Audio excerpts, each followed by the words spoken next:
Les amis, bienvenue dans cette nouvelle vidéo. Dans quelques semaines, la Ligue des Champions reprend ses droits. Aujourd'hui, elle fait partie du territoire footballistique. On a l'impression que c'est normal, que tous les ans, il y a la Ligue des Champions comme si elle avait toujours existé. Pourtant, ce qu'on ne sait pas, c'est que pour qu'elle existe, il y a un média qui a œuvré en coulisses pour la création de cette compétition et pour augmenter ses revenus.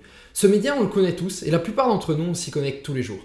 Aujourd'hui, je vous raconte comment le journal L'Équipe a changé la face du football. Alors pour cela, il faut commencer par parler de comment le journal L'Équipe est devenu le premier journal français, ou du moins le premier quotidien sportif français. Et pour parler de la création de la Ligue des Champions, il faut d'abord parler de l'histoire du journal L'Équipe. Il faut savoir que l'ancêtre du journal L'Équipe, il s'appelle Lotto, et c'est un journal sportif français. Son grand concurrent à l'époque, le vélo, dévore le marché. Alors il faut savoir que que Lotto à l'époque, c'est 20 000 impressions par jour, alors que le vélo, c'est 80 000 impressions par jour. Et donc à l'époque, le fondateur du journal Lotto, il a une grande idée, qui est de créer une nouvelle compétition, le Tour de France. D'ailleurs, il y a un super livre qui s'appelle L'épopée du Tour de France qui en parle un petit peu plus. Je vous le mettrai en description pour ceux qui ont envie de le regarder.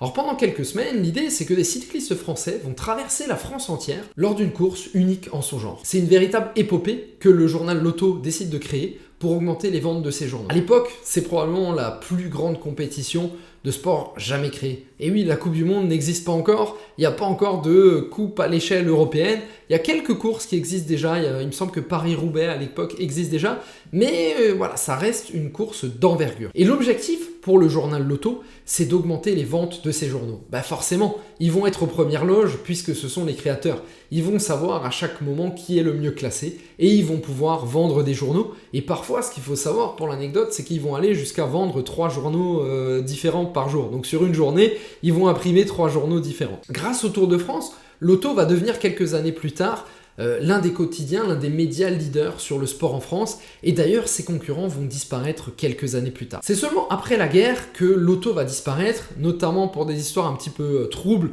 voilà, que je connais pas particulièrement, donc je vais pas en parler ici, et que Lotto va être remplacé par L'Équipe qui est créée en 1946 et qui est aujourd'hui le quotidien national le plus vendu en France. En 2019, L'Équipe était vendue à 233 000 exemplaires par jour.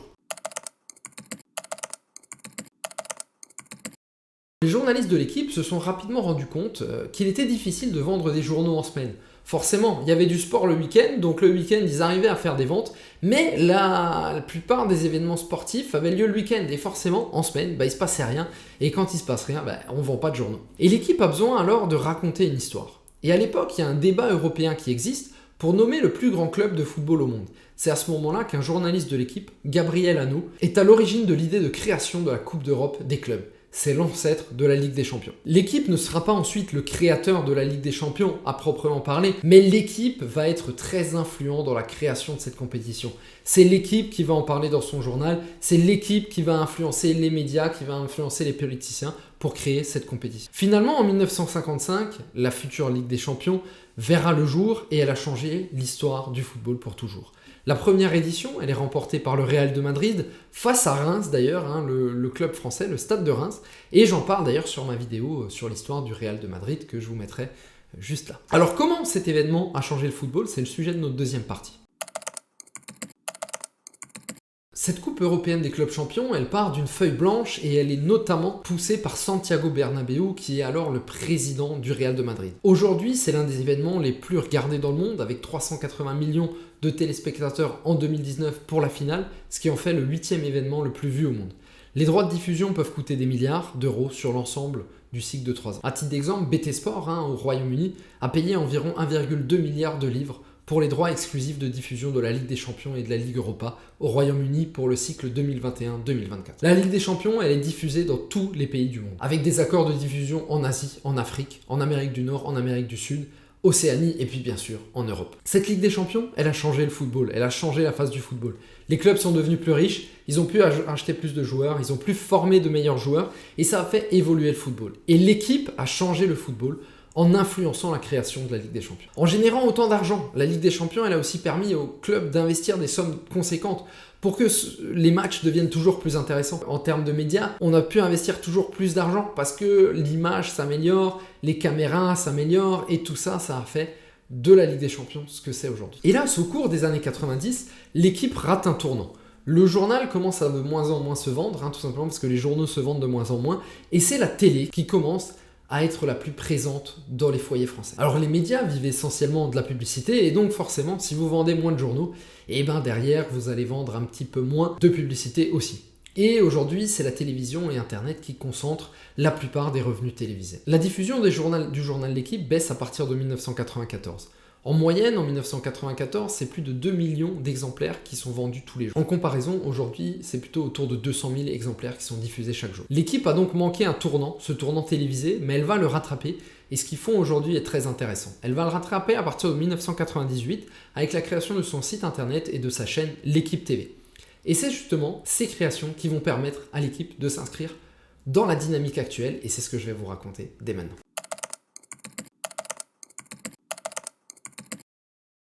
Avec l'équipe et TV et son site internet, l'équipe possède maintenant une opportunité pour créer des synergies. Alors ce qu'il faut savoir, c'est que l'équipe appartient à Amaury Sport Organisation. Et Amaury Sport Organisation, c'est l'organisateur de différents événements sportifs, dont le Tour de France. Le Tour de France qui est une véritable machine à cash. Le Tour de France affiche des recettes qui sont entre 150 et 200 millions d'euros et il est diffusé dans 190 pays différents. Ce qu'il faut savoir, c'est que Amaury Sport Organisation organise aussi de nombreuses courses, comme Paris-Roubaix, Paris-Nice ou encore la Flèche Wallonne.